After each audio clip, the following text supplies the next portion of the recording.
राधे राधे सभी को। प्रारब्ध क्लासेस में आपका स्वागत है। हम इस क्लास में एमपी सेट और यूजीसी नेट को टारगेट कर पेपर 1 की तैयारी कर रहे हैं। तो पेपर 1 मैं आपको पढ़ा रही हूँ पिछले कितने ही दिनों से, तो आपने देखा होगा मेरे पढ़ाने की रणनीति क्या है। पर सबसे पहले अब हमारे पास एग्जाम डेट आ गई है, तो मैं पढ़ने के लिए एक निर्धारित समय है कि हम इतने समय में तैयारी करनी है। तो अब आपको पता है कि यूजीसी नेट और सेट दोनों का सिलेबस सेम ही है, तो एग्जाम दोनों विद्यार्थी देंगे। यूजीसी नेट वाले जिन्होंने सेट का फॉर्म डाला होगा, जाहिर है वो यूजीसी नेट का भी एग्जाम देंगे। तो अब नेट की एग्जाम तिथि क्या है और सेट की एग्जाम तिथि क्या है, मैं एक बार आपको यहाँ पर बता दूं कि हमारे पास समय कितना है तैयारी करने के लिए। नेट की एग्जाम आपकी 31 दिसंबर से शुरू होगी, है ना, और चलेगी आपकी कितनी तारीख तक चल रही है, 7 जनवरी 2026 तक ये परीक्षा चलेगी। अब आपका एग्जाम किस दिन होगा अभी शेड्यूल नहीं डिसाइड करा यूजीसी ने, सिर्फ तारीख दी है कि हम 31 से 7 जनवरी के बीच में आपकी परीक्षा लेंगे। वहीं एमपी सेट का तो एग्जाम एक ही दिन होगा सारे विषयों के विद्यार्थियों का, तो वो हमारा होगा 11 जनवरी 2026, यानी कि लगभग हम माने तो हमारे पास 75 दिन है, जिसमें से 15 दिन तो हमारे त्योहार मेडिकल इमरजेंसी में निकल जाएंगे। तो हम मोटा माटी माने कि अगर हम तैयारी करें अच्छे से तो हमारे पास अब 60 दिन का समय बचा है, क्योंकि कुछ ना कुछ समस्या आती है तो 15 दिन हम अपन इसे छोड़ देते हैं। तो हमारे पास अब 60 दिन है। अगर आप अच्छे से तैयारी करो मेरे साथ, मैं आपके साथ हूं जब तक आपका परीक्षा होगी 11 जनवरी तक, तब तक, क्योंकि 7 जनवरी को हमारी यूजीसी नेट की परीक्षा खत्म हो जाएगी और 11 जनवरी को हमारे एमपी सेट के विद्यार्थियों की परीक्षा खत्म हो जाएगी। तो नए साल में आप यूजीसी नेट, आपके पास नेट भी क्वालिफाई हो जाओगे आप, और आपके पास मेरी तरह सेट का भी सर्टिफिकेट होगा, है ना। मैंने ऐसे दिसंबर में सेट का एग्जाम दिया था और वहीं जून में मेरा नेट का एग्जाम क्वालिफाई हो गया, तो मैं भी 2025 में नेट सेट दोनों क्वालिफाई हो गए। तो मुझे पता है कि मेरे विद्यार्थी बहुत अच्छे हैं, पढ़ने में डेडिकेट है, तो आप भी मेरी तरह नेट और सेट दोनों प्रथम प्रयास में क्वालिफाई कर लोगे। अब हम यूनिट हायर एजुकेशन वाली पढ़ रहे हैं पेपर 1 की, जिसमें मैंने आपको 6 क्लासें पढ़ा दी है। आप जाएं प्लेलिस्ट में जाकर देखें, आपको ये 6 क्लासें प्लेलिस्ट में मिल जाएगी ना। इन क्लासों में आपको देखिए जो 6 क्लासें हैं इसमें आपको सारी क्लासें मिल जाएगी। तो आपको चैनल पर जाना है, क्योंकि बहुत सारे विद्यार्थी मुझे पूछ रहे थे मैडम क्लासें कहाँ मिलेगी, तो मैंने प्लेलिस्ट बना रखी है ना, तो आप जाइए आपको सारी क्लासें मिल जाएगी। अब जो विद्यार्थी असिस्टेंट प्रोफेसर की तैयारी कर रहा है, जिसका नेट सेट क्वालिफाई है, उन्हें मैं मध्य प्रदेश सामान्य ज्ञान पढ़ा रही हूँ, क्योंकि वैकेंसी जल्दी आने वाली है। और जो विद्यार्थी हिंदी साहित्य के हैं, तो हिंदी साहित्य भी अपने चैनल पे मैं पढ़ा रही हूँ, तो आप जाकर हिंदी साहित्य की भी क्लासें लीजिए। अब हम पेपर 1 पढ़ते हैं। पेपर 1 में हमने तक्षशिला, हमने पहले यूजीसी वाला चैप्टर एक कंप्लीट कर लिया था, फिर हम तक्षशिला विश्वविद्यालय मैंने आपको 2 क्लासों में कंप्लीट करवा दिया है। और जिन विद्यार्थियों ने मैंने जो 2024 का पेपर सोल्व करवाया था, मेरे जो खुद का जो पेपर आया था, वो जाकर आपको देखना है कि प्रश्न कैसे आते हैं। बहुत आसान प्रश्न आए हैं, और जो मैंने अभी आपको 6 से 7 क्लासों में पढ़ाया है, वो मैंने आपको क्वेश्चन भी बताए हैं कि देखिए नालंदा विश्वविद्यालय से उसमें 2 प्रश्न बने हैं। फिर ये विद्यालय किस स्थान पर है, वहां से आपकी जोड़ी मिलान वाले प्रश्न बने थे। यूजीसी की स्थापना से प्रश्न बना है, तो मैं जो पढ़ा रही हूं वहां से आपके प्रश्न 100% बनेंगे। कितने? 100%, है ना, 99 भी नहीं। मैं 100% गारंटी लेती हूँ कि जो मैं पढ़ा रही हूँ वहां से आपके 100% प्रश्न बनेंगे। बस आपको डेडिकेट होकर अच्छे से पढ़ाई करनी है, अपने लक्ष्य को हासिल करना है। फिर डेली नोट्स बनाए, मैं पीडीएफ आपको नहीं दूंगी। मेरे क्लास की एक ही शर्त है कि आपको नोट्स खुद हाथ से बनाना है, और जो मैं पढ़ा रही हूँ आपको मेरे खुद के नोट्स से मैं आपको पढ़ा रही हूँ, तो मैं आपको बताती हूँ आपको कैसे लिखना है और कैसे नोट्स बनाना है, ठीक है। अब मैंने यहाँ पर लिखा है कि मैं आज जो आपकी क्लास लूंगी, यहाँ से आपके 100% प्रश्न बनेंगे और चैलेंज के साथ। ये जब क्लास खत्म होगी तब आपको हुबहू यकीन हो जाएगा कि मैंने थंबनेल पे क्यों डाला है।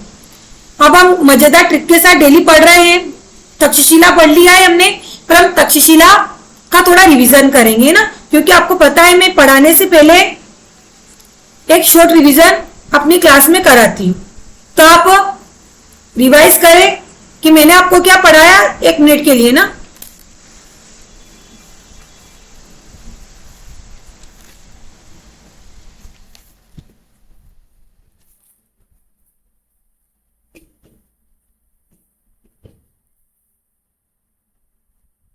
ठीक है, अब हम तक्षशिला विश्वविद्यालय पढ़ना शुरू करते हैं। देखो, नालंदा पढ़ेंगे, पर पहले हम तक्षशिला के बारे में देखेंगे। आज हम क्या पढ़ेंगे? नालंदा विश्वविद्यालय। क्योंकि मैं अब आपको इमेज से बता रही हूं तो आपको चीजें ज्यादा याद रहेगी। मैंने आपको बोला था कि धीरे धीरे मैं सब चीजें आपके लिए लेके आऊंगी, पर बस देखो समय लगता है। अब मैं भी पहली बार पढ़ा रही हूं तो मैं भी टेक्नोलॉजी सीख रही हूँ। जितना हो पाएगा उतना मैं आपके एग्जाम के लिए करूंगी। तक्षशिला का मैं एक बार रिवीजन करवा देती हूँ ताकि आप इमेज से देखोगे तो चीजें आपको ज्यादा याद रहेगी। ये क्या है? तक्षशिला महाविद्यालय। क्या है? तक्षशिला महाविद्यालय। अब मैंने आपको बताया था, पर नीचे वाला पेज खाली होगा, उस पर लिख लेते हैं कि मैंने आपको तक्षशिला के बारे में क्या क्या पढ़ा है। हमने पढ़ा था कि तक्षशिला की स्थापना 5वीं से 6ठी शताब्दी के मध्य हुई थी। इसे राजा भरत के पुत्र, आपको भी इसे रिवीजन करना है, पुत्र दक्ष ने स्थापित किया था, है ना। यह प्रश्न मेरे खुद पूछा गया था यूजीसी नेट में ना, अभी जो जून वाली एग्जाम हुई थी वहां मेरे पूछा गया था कि निम्नलिखित में से तक्षशिला के बारे में कौन सा कथन सत्य है। तो मैंने पढ़ा था। अब इतना डीप में आपको कोई नहीं पढ़ाएगा, और पढ़ाएगा भी सही तो पूरी थ्योरी पढ़ा देगा। मैं आपको सिर्फ वो पॉइंट बता रही हूं जहां से आपके प्रश्न बनेंगे। ये किस नदी के किनारे है? यह सिंधु नदी के किनारे है ना। देखना आपके प्रश्न यहां से आएंगे। वर्तमान में कहां स्थित है ये? पाकिस्तान में। कहां पर है ये?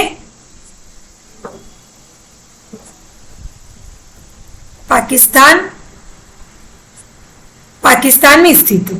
ठीक है, अब इसमें कौन कौन से आचार्यों ने शिक्षा ग्रहण करी, यहाँ पर शिक्षा के कौन कौन से विषय थे मैं आपको पिछली वीडियो में बता चुकी हूँ, तो आप वहां पर डिटेल से पढ़ सकते हैं। मैं सिर्फ शॉर्ट आपको रिवीजन करवा रही हूँ। प्रवेश के लिए यहाँ पर 16 वर्ष की आयु थी। क्या आप 16 वर्ष के हो जाओगे तो आप यहाँ पर प्रवेश आप ले सकते हो। फिर कोई प्रवेश परीक्षा यहाँ पर नहीं होती थी, इंट्रेंस एग्जाम। तो आपको मैंने तक्षशिला एक शॉर्ट रिवीजन करवा दिया है ना, कि तक्षशिला विद्यालय देखिए पुराना विश्वविद्यालय हमारा, ये पुरानी इमेज है, ऐसे बना हुआ था, है ना। ये तो पाकिस्तान में चला गया है तो ये, और ये वर्ल्ड की फर्स्ट यूनिवर्सिटी है ना। आपसे पूछा जाए कि विश्व की पहली यूनिवर्सिटी कौन है, देखो ये क्या है? विश्व का प्रथम विश्वविद्यालय है ना। ये विश्व का है ना, भारत का मैं भी आपको पढ़ाऊंगी, पर विश्व का पूछा जाए आपको ध्यान रखना है कि भारत का पूछा है कि विश्व का पूछा है। विश्व का पूछा जाए प्रथम विश्वविद्यालय तो तक्षशिला है, भारत का मैं आपको आगे पढ़ाऊंगी। अब हम पढ़े नालंदा विश्वविद्यालय। क्या पढ़ रहे हम? नालंदा विश्वविद्यालय।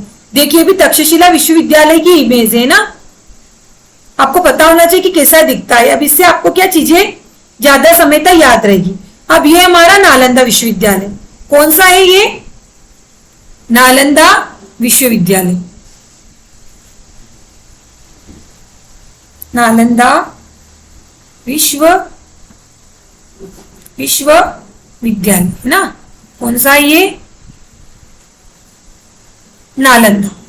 ये हमारा नालंदा विश्वविद्यालय देखिए कितना सुंदर है ना। पहले जो हमारे कारीगर थे वो कैसे बनाते थे ना, कि कितना सुंदर तरीके से विश्वविद्यालय को बनाया गया है। अब हम इसके बारे में पढ़ेंगे कि वर्तमान में कहाँ स्थित है। देखिए मैंने आपको 2024 का पेपर करवाया है ना, जो मेरे खुद का यूजीसी मेरे सेट का पेपर हुआ था, है ना। उसमें जोड़ी मिलान आया था। नालंदा का स्थित है, तक्षशिला का स्थित है, उदंतपुरी का स्थित है, तो वहां पे लिखा था बिहार, लिखा था ना। मैं झूठ तो नहीं बोल रही हूँ। देखो मैं जो पढ़ा रही प्रश्न बने हैं ना, तो यहाँ से आप टिक लगा लीजिए कि नालंदा विश्वविद्यालय का है बिहार में। और बिहार कहां पर है? हमारे भारत में स्थित है बिहार। और बिहार किस राज्य में? बिहार ना पूछकर वहां पर आपसे पूछ लिया जाएगा सॉरी बिहार तो खुद राज्य है, तो वर्तमान में कहाँ स्थित है? बिहार में स्थित है। और बिहार कहाँ पर है? भारत में, यानी कि यह हमारे भारत में स्थित है। फिर पूछा जाए कि किस नदी के किनारे है, तो जागली नदी के किनारे। कौन सी? यहाँ बिंदी लगानी है ना, ये को नहीं होगा। जागली नदी के किनारे। तो तक्षशिला किस नदी के किनारे? अब देखो वहां पे स्थानों से पूछ लिया गया पिछली एग्जाम में 24 में, तो पूछा जा सकता है। एक तरफ विश्वविद्यालयों के नाम दे देंगे जोड़ी में, एक तरफ नदियों के नाम दे देंगे कि कौन सा विश्वविद्यालय किस नदी के किनारे है। तो बिहार, ये तक्षशिला कहां पर है? सिंधु। कंफ्यूजन नहीं होना है ना, ये सिंधु नदी पाकिस्तान में बहती है और ये तक्षशिला हमारा सिंधु नदी के किनारे। और नालंदा, ये नालंदा का है ना, नालंदा हमारा देखो मेरे खुद के नोट्स से ही मैं आपको पढ़ा रही हूँ ना, तो आप देखिए मैंने कैसे नोट्स बनाए, कैसे मैंने लिखा, ताकि मैंने सिर्फ फैक्ट लिखे थे ना, तो मेरे प्रश्न ऐसे कैसे बने।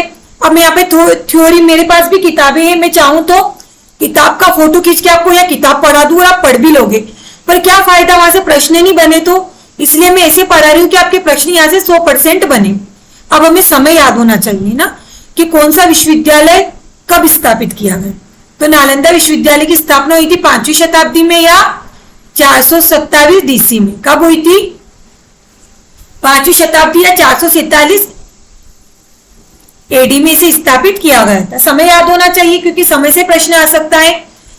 अब देखिए, नालंदा विश्वविद्यालय की स्थापना राजा कुमार गुप्त के द्वारा स्थापित किया गया था। इसे कुमार गुप्त ने स्थापित किया था। किसने किया था? कुमार गुप्त ने। इसे आपको नोट करना है। जब तक्षशिला के बारे में पूछा था यूजीसी नेट में, तब आपसे पूछ सकते हैं कि नालंदा विश्वविद्यालय को किसने स्थापित किया, तो किसने? कुमार गुप्त ने इसे स्थापित किया। अब इसकी विशेषता क्या है? भारत का सबसे पुराना, ये भारत का है ना, वो विश्व का था। तक्षशिला विश्व की सबसे पुराना विश्वविद्यालय है और नालंदा भारत का सबसे पुराना चलित विश्वविद्यालय, क्योंकि ये अभी भी वर्तमान में भी चल रहा है ना। वर्तमान में इसका जीर्णोद्धार कर दिया गया है हमारे माननीय प्रधानमंत्री नरेंद्र मोदी जी के द्वारा। तो वर्तमान में भी यहाँ पर विद्यार्थी शिक्षा ग्रहण कर रहे हैं, एडमिशन ले रहे हैं, पर इसका अब रूप परिवर्तन कर दिया गया है। तो वर्तमान में यह चलित विश्वविद्यालय है और यह भारत का सबसे पुराना, आपसे पूछा जाए कि भारत का सबसे पुराना विश्वविद्यालय कौन सा है? नालंदा विश्वविद्यालय। और विश्व का पूछा जाए कि विश्व का सबसे, आपको है ना इसे नोट बना के साथ साथ में लिखना है ताकि आप कंफ्यूज ना हो जाओ। विश्व का सबसे पुराना विश्वविद्यालय है, कौन सा है? तक्षशिला। कौन सा है? तक्षशिला।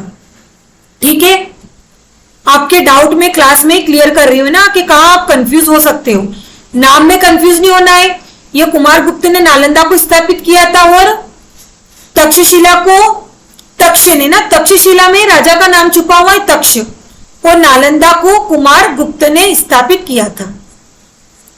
अब यह कौन सी शाखा? महायान शाखा बौद्ध धर्म की। अब पूछ लिया जाएगा, फिर तो पता होना चाहिए कि बौद्ध धर्म की 2 शाखाएं हैं, एक महायान थी और एक क्या थी? हीनयान। एक महायान शाखा थी और एक हीनयान शाखा थी। अब वहां अगर आपसे पूछ लिया गया कि नालंदा विश्वविद्यालय बौद्ध धर्म की किस शाखा में स्थापित किया गया, तो हमें पता होना चाहिए कि वहां पर एक ऑप्शन आएगा महायान शाखा, एक ऑप्शन आएगा हीनयान शाखा, एक ऑप्शन आएगा महायान और हीनयान शाखा, और एक ऑप्शन आएगा उपयुक्त में से कोई नहीं। तो हमें क्या लगाना है? महायान शाखा। देखिए मैं आपको बीच बीच में बताती भी जा रही कि प्रश्न कैसे बनेंगे और आपके हूबहू प्रश्न आपको ऐसे परीक्षा में देखने को मिलेंगे। तो आपको वीडियो बिना स्किप किए हुए ध्यान से देखना है। और जो विद्यार्थी चैनल पर नए हैं वो चैनल को सब्सक्राइब करें, मेरी पुरानी क्लासें देखें और मुझे आपको क्लास कैसी लगी आप कमेंट करें, क्योंकि मुझे आपके कमेंटों ने इतना मोटिवेट करा कि मैंने आपके लिए देखो कितना सुधार करा। मैं पहले बोर्ड पे पढ़ाती थी, पर मुझे पता है कि मैं बोर्ड पे आपको ज्यादा कंटेंट नहीं प्रोवाइड कर पाती थी। फिर मैंने सोचा, फिर मैंने टेक्नोलॉजी सीखी आपके लिए, और आपके लिए मैंने अब ये पीडीएफ से मैंने पढ़ाना शुरू करा। पर मैं और टीचर की तरह आपको पीडीएफ से नहीं पढ़ा रही हूँ ना, कि वो क्या करते कि पीडीएफ में डाटा डाल देते हैं, पढ़ा के चले जाएंगे, आपको भले आपको समझ में आए नहीं आए उनकी कोई जिम्मेदारी नहीं है। पर मेरा कर्तव्य है कि पीडीएफ भी मैंने खुद से हाथ से लिखकर बनाई है, आप देख सकते हैं। मैंने टाइप नहीं करी, मैंने खुद से हाथ से लिखा है और मैंने मेरे नोट्स बनाए हैं। फिर मैं आपको उनसे पढ़ा रही हूँ और उसी तरह समझा रही हूँ जैसे मैं बोर्ड पे आपको समझाती थी। बस ये कि आपको आप कंटेंट में ज्यादा प्रोवाइड कर सकती हूँ। कुछ चाहते थे कि मैम आप क्लास बड़ी लीजिए, तो अब क्लासें भी आपकी बड़ी हो जाएगी, आपका सिलेबस भी एग्जाम से पहले मैं पूरा करवा दूंगी। अब हम इमेज भी बीच बीच में ऐड करेंगे तो हमें चीजें ज्यादा समय तक याद रहेगी। ठीक है, तो इसे महायान शाखा बौद्ध धर्म की है ना, याद भी होना चाहिए कि किस धर्म की है। वहां जैन धर्म भी मिलेगा, बौद्ध धर्म भी मिलेगा, तो हमें याद होना चाहिए कि बौद्ध धर्म की महायान शाखा में था ये ना। फिर प्रवेश परीक्षा, अब देखिए अब प्रवेश परीक्षा हम कैसे याद रखेंगे। पहले मैं आपको पढ़ा देती हूँ, फिर एक ऐसी ट्रिक बताऊंगी आपको, मैं आपको खुद का उदाहरण देके कि आपको आजीवन ये चीज याद रहेगी। प्रवेश परीक्षा, तो इसके प्रवेश के लिए प्रवेश परीक्षा आयोजित की जाती थी, देखिए की जाती थी, और 20% विद्यार्थियों को लिया जाता था। तक्षशिला में मैंने आपको बताया था कि तक्षशिला में अगर आपको प्रवेश लेना हो तो वहां पर कोई प्रवेश परीक्षा नहीं होती थी। वहां पे सिर्फ अगर आपकी आयु 16 वर्ष है तो आप वहां पर प्रवेश ले सकते हैं ना। ये तक्षशिला का बता रही हूं। पर नालंदा में क्या है, प्रवेश के लिए प्रवेश परीक्षा तो आयोजित की जाती थी, पर जितने भी विद्यार्थी इसमें सम्मिलित होते थे, जैसे 100 विद्यार्थी सम्मिलित हुए तो 100 का 20% कितना होगा, 20, यानी कि 100 में से सिर्फ 20 विद्यार्थियों को यहाँ प्रवेश दिया जाता था। अब हम कैसे समझे, जैसे आप यूजीसी नेट की एग्जाम दोगे तो वहां पर सोच लीजिए कि 10,000 1 लाख छात्रों ने फॉर्म डाला, एक उदाहरण है ना। अब 1 लाख का 6% ही विद्यार्थियों को वो लेंगे, तो कितने विद्यार्थियों का नेट क्वालिफाई होगा, प्रतिशत आपको आता होगा है ना। यहां से 0 कटी, यानी कि सिर्फ 1 लाख में से आप सिर्फ उनको 1,000 विद्यार्थियों को वो लेंगे। अब सेट ले लीजिए, सेट में अगर 1 लाख विद्यार्थी सम्मिलित हुए तो सेट में वो सिर्फ 6% विद्यार्थियों को लेंगे, यानी कि सेट में ऑल स्टूडेंट के 1,000 विद्यार्थी को असिस्टेंट प्रोफेसर की एग्जाम के लिए सम्मिलित किया जाएगा। वैसे ही इसमें भी नालंदा में भी अगर आपको प्रवेश लेना होता था तो पहले जैसे यूजीसी नेट या सेट की एक इंट्रेंस एग्जाम दे रहे हैं हम, या किसी अन्य विद्यालयों में भी होती होगी, हर एक महाविद्यालय का क्राइटेरिया रहता है कि हम इतने छात्रों को ही लेंगे। तो उसी तरह यहाँ पे भी एक क्राइटेरिया था कि जितने विद्यार्थी सम्मिलित होंगे उनमें से सिर्फ 20% विद्यार्थियों को लिया जाएगा। भले 2 लाख विद्यार्थी हो या 10,000 हो या 100 हो, सिर्फ उनको 20% विद्यार्थियों को ही वो प्रवेश देते थे। ठीक है, अब आपको समझ में आ गया होगा। मैंने नेट और सेट का अच्छा उदाहरण देके आपको समझा दिया। आपको ध्यान रखना है ना, 20% का प्रश्न आ गया, कितने विद्यार्थियों को लिया जाता था, 10% एक ऑप्शन है, एक ऑप्शन है 30%, एक ऑप्शन है 5%, एक ऑप्शन है 6% और एक ऑप्शन है 20%। तो हमें याद होना चाहिए कि सिर्फ 20% विद्यार्थियों को ही प्रवेश दिया जाता था। ठीक है, मैं आपको अच्छे से इसलिए समझा रही हूं कि आपको क्लास में याद हो जाए। फिर क्या था इनमें कि यहाँ छात्र और शिक्षक साथ साथ में रहते थे ना, यानी कि एक हॉस्टल जैसा था। जैसे आप आदिवासी विश्वविद्यालय होते हैं, या जैसे हमने देखा होगा नवोदय विश्वविद्यालय होते हैं, या बहुत सारे ऐसे महाविद्यालय होते हैं या स्कूल होते हैं, वहां पर टीचर को भी वहीं रखा जाता है, उनको रूम दे दिया जाता है, उनके लिए भी हॉस्टल बने हुए रहते हैं और शिक्षक के लिए भी हॉस्टल बने हुए रहते हैं। तो नालंदा विश्वविद्यालय में शिक्षक और छात्र साथ साथ रहते थे।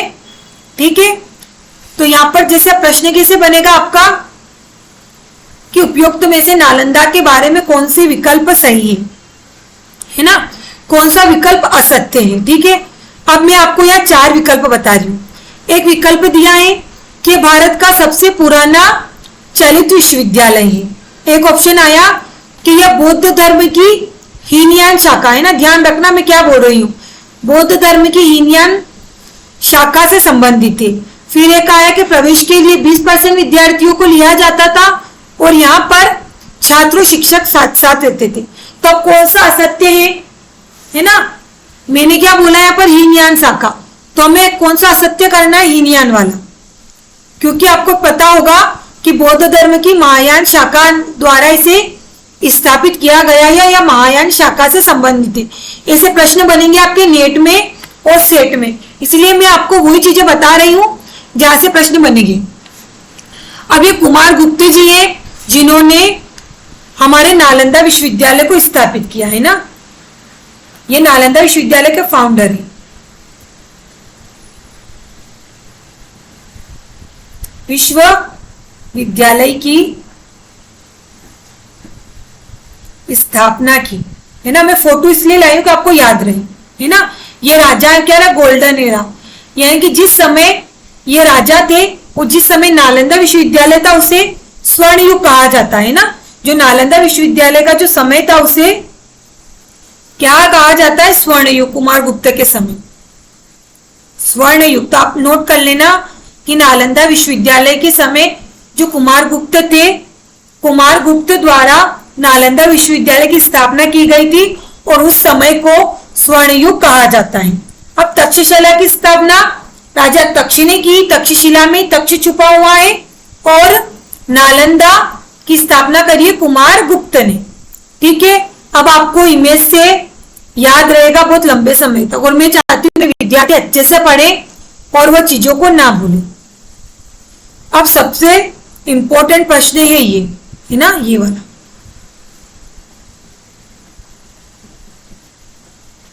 वैसे में जितनी भी चीजें मैंने लिखाई है एक भी चीज ऐसी नहीं है जहां से प्रश्न नहीं बने हैं, और आने वाले समय में भी बनेंगे, पिछली परीक्षाओं में भी बने हैं और आप खुद देखना आपकी परीक्षाओं में भी बनेंगे। तो पुस्तकालय, अब जो नालंदा विश्वविद्यालय का जो पुस्तकालय था वो बहुत बड़ा पुस्तकालय था, है ना, और उस पुस्तकालय का नाम क्या था, धर्मगंज। स्टार लगा लो इससे। नेट या नेट के विद्यार्थियों के तो जितनी भी शिफ्ट में एग्जाम होता है ना, किसी ना किसी शिफ्ट में प्रश्न आपको मिल ही जाएगा कि नालंदा विश्वविद्यालय के पुस्तकालय को क्या कहा जाता है। कथन में कहीं ना कहीं आपको मिलेगा ही मिलेगा, मैं आपको बता रही हूं। अब इस पुस्तकालय में 3 बड़ी इमारतें थी, है ना, कितनी इमारतें थी, 3 बड़ी इमारतें थी। पहली थी रत्न सागर, दूसरी थी रत्न दर्शन और तीसरी क्या थी, रत्न रंजका। क्या थी, रत्न सागर, रत्न दर्शन और रत्न रंजिका। तो हमें याद रखना है कि नालंदा विश्वविद्यालय की पुस्तकालय को धर्मगंज कहा जाता था। यह सबसे बड़ा पुस्तकालय था।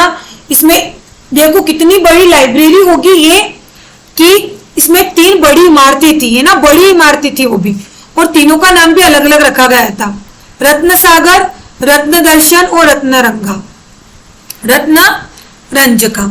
इसका संरक्षण किसने किया था, धर्मपाल और देवपाल ने। अब हमें कंफ्यूजन नहीं होना है। प्रश्न आ गया कि नालंदा विश्वविद्यालय का संरक्षण किसने किया था, धर्मपाल, देवपाल ने, कुमार गुप्त ने, तक्ष ने। तो हमें याद रखना है कि धर्मपाल और देवपाल ने तो इसका संरक्षण किया था और स्थापना की थी कुमार गुप्त ने। ठीक है, तो ये कंफ्यूज नहीं होना है हमें नाम में। फिर हम देखते हैं अगला, ये यहाँ पर मैंने आपको कंप्लीट करवा दिया नालंदा विश्वविद्यालय। अब देखिए इसका पुस्तकालय, कितना भव्य पुस्तकालय था। यहाँ पर बौद्ध धर्म की शिक्षा दी जाती थी, इसलिए यह बौद्ध धर्म की महायान शाखा से संबंधित थी। अब देखो इस पुस्तकालय की डिजाइन देखो, देखिए यहाँ पर कितनी सारी पुस्तकें, यहाँ पर पुस्तकें, यहाँ पर पुस्तकें, फिर ये देखो हवा के लिए यहाँ पर खिड़की बनी हुई है ना। ये पुरानी इमेज है जो मुझे गूगल पे मिली, तो मैंने कहा कि आपको इससे याद रहेगा। ठीक है, पुस्तकालय है ना नालंदा विश्वविद्यालय का, और इसका नाम क्या है, क्या नाम बताया मैंने पुस्तकालय का, आपको नाम याद होना चाहिए ना, इसे एकदम दिमाग में क्लिक करना चाहिए। क्या था, धर्म गंज, क्या था? धर्मगंज, और इसमें 3 बड़ी इमारतें हैं। ठीक है, ये इमेज से आपको याद रहेगा। अब ये हमारा वर्तमान नालंदा विश्वविद्यालय है ना, ये वर्तमान में नालंदा विश्वविद्यालय, वो तो पुराना बना हुआ ही है, उसी के पास में बिहार में नालंदा यूनिवर्सिटी की स्थापना की गई। ये नदी देख लिया, अब ये जांगली नदी है, ये जांगली नदी है, ये हमारा नालंदा विश्वविद्यालय, ये हमारा प्यारे भारत का तिरंगा है जो मुझे सबसे ज्यादा पसंद है ना। तो आपका आज मैंने नालंदा विश्वविद्यालय बहुत अच्छे से आपको पढ़ाया है कि आपको लंबे समय तक चीजें याद रहे ना, इसलिए मैंने आपको देखिए आपके लिए अब मैं क्लास का टाइम भी मैंने बढ़ा दिया है, आपको मैं अच्छे से इमेज के द्वारा पढ़ाया ताकि चीजें हमें याद रहे। अब हम एक बार इन चीजों का फिर रिवीजन करते हैं कि हमने आज क्या पढ़ा। मैंने बताया कि नालंदा विश्वविद्यालय की स्थापना हुई थी 5वीं शताब्दी में। किसने की थी? कुमार गुप्त ने, है ना। कौन सी शाखा है बौद्ध धर्म की? बौद्ध धर्म की महायान, है ना। देखो आप महायान हीनयान में आप किसे रखोगे? किसी भी विश्वविद्यालय का स्थापना करना महान काम है, तो हम इसे याद रख सकते हैं कि महायान शाखा। मैं जो पढ़ा रही हूँ ना आपको, इस कंटेंट को आप हल्के में मत लेना, है ना। ये जो कंटेंट मैं आपको पढ़ा रही हूँ ना, ये आपको पेड कोर्स में भी नहीं मिलेगा। तो जो मैं पढ़ा रही हूँ बहुत इंपॉर्टेंट चीजें पढ़ा रही हूँ, तो आपको वीडियो को बिना स्किप हुए हुए पूरी वीडियो को देखना है। कोई डाउट रहते तो आपको डाउट करके बताना है, और मैं चीजें आपको क्लास में याद करवा देती हूँ, ये मेरी आदत है। तो बौद्ध धर्म की महायान शाखा कैसे याद रखेंगे? किसी विश्वविद्यालय का स्थापना करना महान काम है, तो महायान शाखा बौद्ध धर्म की। नदी क्या है? जांगली नदी, है ना। पुस्तकालय का नाम क्या है? धर्मगंज। कितनी इमारतें इसमें? 3 इमारतें, है ना, 3 इमारतें। फिर और क्या पढ़ाया मैंने इसमें आपको? मैंने आपको बताया कि यहाँ पर प्रवेश के लिए प्रवेश परीक्षा होती थी और सिर्फ 20% विद्यार्थियों को ही लिया जाता। ठीक है, तो अब आपको नालंदा विश्वविद्यालय मैंने आधा आज पढ़ा दिया है, पार्ट 1 आपका हो गया है। पार्ट 2 में मैं आपको बताऊंगी कि इस विद्यालय में कौन कौन से आचार्यों ने शिक्षा ग्रहण करी है, शिक्षा के लिए कौन कौन से विषय थे, उसके बाद इसे किसने ध्वस्त कर दिया, उसके बारे में जितनी भी जानकारी होगी आपको अगली क्लास में मिलेगी। तो आपको वीडियो कैसी लगी आप बताइए, वो बहुत जरूरी। आपको अब यकीन हो गया होगा कि मैंने क्यों लिखा 100%, मैंने क्यों लिखा था कि 100% प्रश्न आएंगे। अब आपको पता चल गया होगा कि 100% मैंने क्यों लिखा है ना, क्योंकि मैं जो पढ़ा रही हूं वहां से प्रश्न आपके बनेंगे। मैंने आपको 2024 का पेपर सोल्व कराया, अभी तो मैंने पहली यूनिट ही आपको पूरी नहीं पढ़ाई है ना। जो यूनिट में आपको पढ़ा रही हूँ ना, ये भी मैंने अभी पूरी नहीं पढ़ाई है, सिर्फ मैंने आपकी 6 से 7 क्लासें ली, उसमें से मैंने आपको 3 प्रश्न बता दिए हैं पेपर में। तो आप खुद देखिए मेरा कंटेंट कितना व्यवस्थित दे रही हूं मैं। अब हमने 2024 का पेपर सोल्व कर लिया है ना, सेट का। अब हम 2022 का मैं आपको सेट का प्रश्न पत्र जल्दी सोल्व करवा दूंगी, ऐसे 2 पार्ट में, तो हमें पता चलेगा कैसे आते हैं। उसके बाद हम क्या करेंगे कि हर सप्ताह या बीच बीच में मैं पुराने प्रश्न पत्र आपको सोल्व करवाऊंगी, अब क्वेश्चन भी आपको करवाऊंगी, ताकि आपको पता चले कि प्रश्न कैसे आते हैं। और हमारी क्लासें डेली चलेगी, उसी टाइम पर मैं अपलोड कर दूंगी क्लासें रिकॉर्डेड। बस संडे के दिन आपकी क्लास नहीं होगी पेपर 1 की। क्यों? संडे को मैं क्लास इसलिए नहीं रही क्योंकि संडे आपके लिए नहीं है, संडे ना मेरे लिए है। मैं संडे के दिन भी काम ही करती हूँ, पढ़ाई करती हूँ, पर संडे इसलिए मैंने ऑफ रखा है कि जो मैं आपको 6 दिन पढ़ाऊंगी, आपको उन 6 दिन का रिवीजन संडे को करना है ना। संडे को हम रिवीजन रखेंगे, तो आपको संडे को मैंने जो पढ़ाया है आपको उसका रिवीजन करना है, ताकि चीजें याद रहे। अगर आप साथ का साथ रिवीजन करोगे तो कंटेंट आपका इकट्ठा नहीं होगा, और जब आप सोचो मैं पहले पढ़ाई कर लूं बाद में रिवीजन करूंगा, तब हमारे पास ज्यादा समय नहीं, क्योंकि 7 दिन बचा है और कंटेंट आप पर इकट्ठा हो जाएगा। तो इससे अच्छा है कि आप साथ के साथ में रिवीजन करते रहें। तो संडे के दिन एक तो आपको टेस्ट लगाना है डेली, मैंने आपको बताया है टेस्ट लगाने हैं। केवीएस मदान की आप बुक लेके आ गए हो तो उसके नेट के पुराने प्रश्न पत्र सोल्व करने हैं। फिर जो मैं क्लास लेती हूँ क्लासों का आपको रिवीजन करना है, नोट्स का, क्लास का नहीं। क्लास सिर्फ आपको एक बार देखनी है, अच्छे से देखनी है और नोट्स बनाने है ना। अब बार बार क्लास देखने का समय नहीं है, हमारे पास इतना समय नहीं बचा है। एक बार क्लास देखो, एक बार नोट्स बनाओ, फिर उनका रिवीजन करते रहो। तो आज मैंने आपको बहुत अच्छे से नालंदा विश्वविद्यालय पढ़ा दिया है ना। तो आपको कैसी लगी क्लास आप बताइए। अगर आपको और कुछ कंटेंट सुधार चाहिए तो भी बताइए, क्योंकि मुझे आपके फीडबैक मिलते हैं तो मैं धीरे धीरे मेरे कंटेंट में भी सुधार करती जा रही हूँ, क्योंकि मेरा भी पहली बार एक्सपीरियंस है आपको पढ़ाने का। तो मेरा जो अनुभव है मैं आपके साथ शेयर करती हूँ। मैंने यूजीसी नेट और सेट प्रथम प्रयास में क्वालिफाई किए, तो मैं चाहती हूँ कि मेरे विद्यार्थी भी प्रथम प्रयास में क्वालिफाई करें। ऐसे ही लगन के साथ हम मेहनत करेंगे तो सफलता आसानी से हासिल कर लेंगे। तो आपको वीडियो कैसी लगी आप बताएं। और अब हम मिलते हैं अगली क्लास में, है ना। तो वीडियो आपको कैसी लगी कमेंट बॉक्स में कमेंट करें, वीडियो को लाइक करें, चैनल पर नए हो तो चैनल को सब्सक्राइब करें। आपको डेली वीडियो मेरे चैनल पर मिलेगी, मैंने वादा करा है मैं निभाऊंगी। बस आपको डेली मेरी क्लासें लेनी है ना। और वीडियो को लाइक भी करना है। जो विद्यार्थी तैयारी कर रहे हैं उनको आप शेयर करो, अच्छे कर्म करो, पॉजिटिव रहो, तो आप अच्छी तरह से एग्जाम क्वालिफाई कर लोगे। ठीक है, धन्यवाद। हम मिलते हैं अगली वीडियो में। राधे राधे।